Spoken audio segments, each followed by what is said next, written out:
أعوذ بالله من الشيطان الرجيم. بسم الله الرحمن الرحيم. ومن الناس من يقول آمنا بالله وباليوم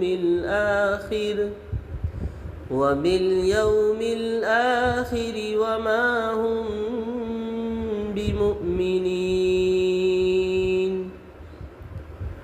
اور لوگوں میں کچھ ایسے بھی ہیں جو کہتے ہیں ہم ایمان لائے اللہ پر اور آخرت کے دن پر، حالانکہ وہ مومن نہیں ہیں. یہ آیت ان منافقوں کے بارے میں نازل ہوئی جو مدینہ منورہ میں مسلمانوں کے درمیان چھپ کر اپنا مفاد حاصل کرنا چاہتے تھے. زبان سے ایمان کا دعویٰ کرتے لیکن دل سے کفر اختیار کیے ہوئے تھے. یہاں قرآن کریم ہمیں بتاتا ہے کہ ایمان صرف زبان سے کہنا کافی نہیں، بلکہ دل سے یقین ہونا اور عمل کرنا ضروری ہے. جیسے کوئی شخص اپنی زبان سے کہے کہ میں کسی کا دوست ہوں، لیکن دل میں دشمنی رکھے تو وہ حقیقی دوست نہیں ہو سکتا. اسی طرح منافق صرف زبان سے ایمان کا دعویٰ کرتے ہیں لیکن دل سے وہ ایمان نہیں رکھتے. یخادعون اللہ والذین آمنوا وما يخدعون الا انفسهم وما يشعرون. وہ اللہ کو اور ایمان والوں کو دھوکہ دینا چاہتے ہیں، حالانکہ وہ صرف اپنے آپ کو دھوکہ دے رہے ہیں اور انہیں شعور نہیں. منافق سمجھتے تھے کہ وہ مسلمانوں اور اللہ تعالیٰ کو اپنے چالاک بہانوں سے گمراہ کر سکتے ہیں. یہ ایسے ہی ہے جیسے کوئی چالاک تاجر اپنی خریداروں کو فریب دے کر فائدہ حاصل کرنے کی کوشش کرے، مگر آخرکار وہ خود نقصان اٹھاتا ہے کیونکہ سچائی پوشیدہ نہیں رہ سکتی. اللہ تعالیٰ ہر دل کی بات جانتا ہے اور کوئی انسان اللہ کو دھوکہ نہیں دے سکتا. فی قلوبہم مرض فزادہم اللہ مرضا وَلَهُمْ عَذَابٌ أَلِيمٌ بِمَا كَانُوا يَكْذِبُونَ. ان کے دلوں میں بیماری ہے تو اللہ نے ان کی بیماری اور بڑھا دی، ان کی بیماری میں اضافہ کر دیا، اور ان کے لیے دردناک عذاب ہے اس جھوٹ کی وجہ سے جو وہ بولتے ہیں. یہ بیماری نفاق اور دل کی کجی ہے جو منافقین کی وجہ سے شدت اختیار کر گئی. دل کی بیماری کا مطلب ہے شک، حسد اور کفر. جیسے ایک زخم اگر صحیح طریقے سے نہ سجھے تو بڑھ جاتا ہے، اسی طرح جھوٹ اور منافقت دل کی بیماریوں کو بڑھاتی ہے. جو لوگ سچائی سے منہ موڑتے ہیں وہ مزید گمراہ ہوتے جاتے ہیں.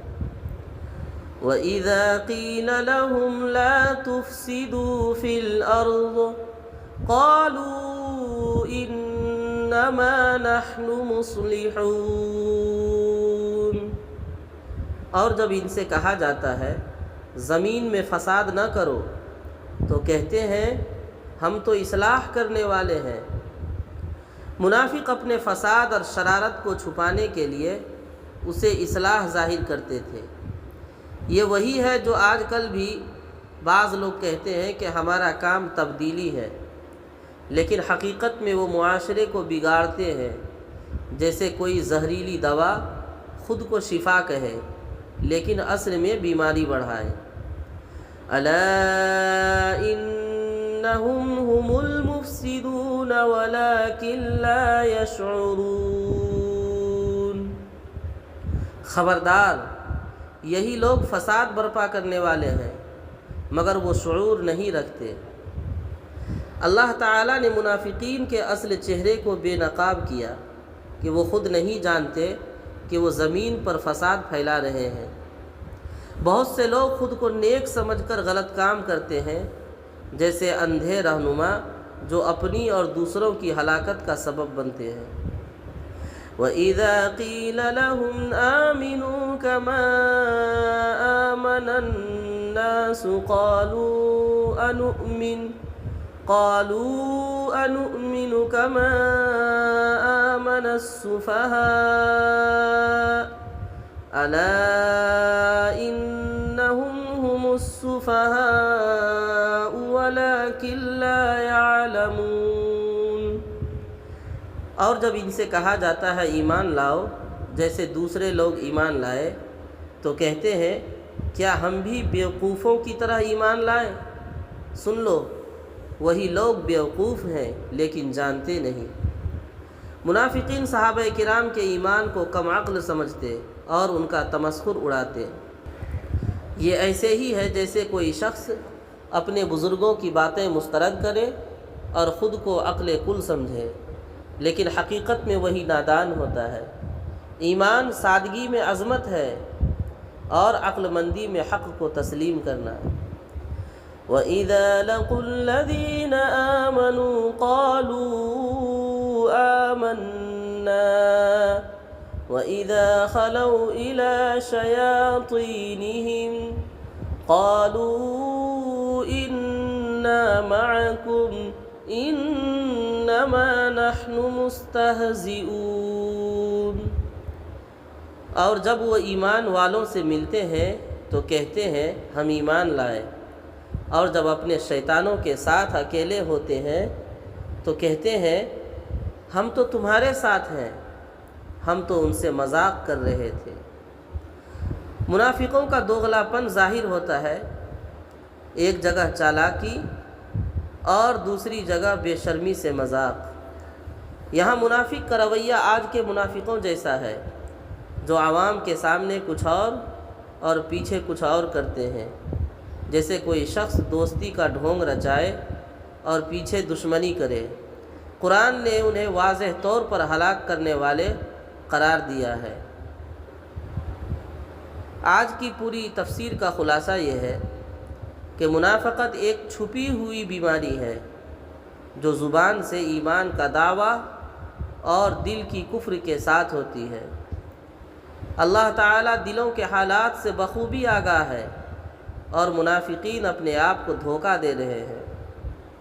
نفاق کی بیماری شک، حسد اور جھوٹ کی صورت میں دل میں بڑھتی ہے۔ اصلاح کا دعویٰ اگر فساد کے ساتھ ہو تو وہ منافقت اور دھوکہ ہے۔ ایمان کی سادگی اور اخلاص کو حقیر سمجھنا اصل نادانی ہے۔ منافق ہمیشہ اپنے اصل چہرے کو چھپانے کی کوشش کرتے ہیں، مگر اللہ انہیں بے نقاب کر دیتا ہے۔ یہ آیات ہمیں اپنے دل و زبان کی صفائی کی تلقین کرتی ہے تاکہ ہم سچے مومن بن سکیں۔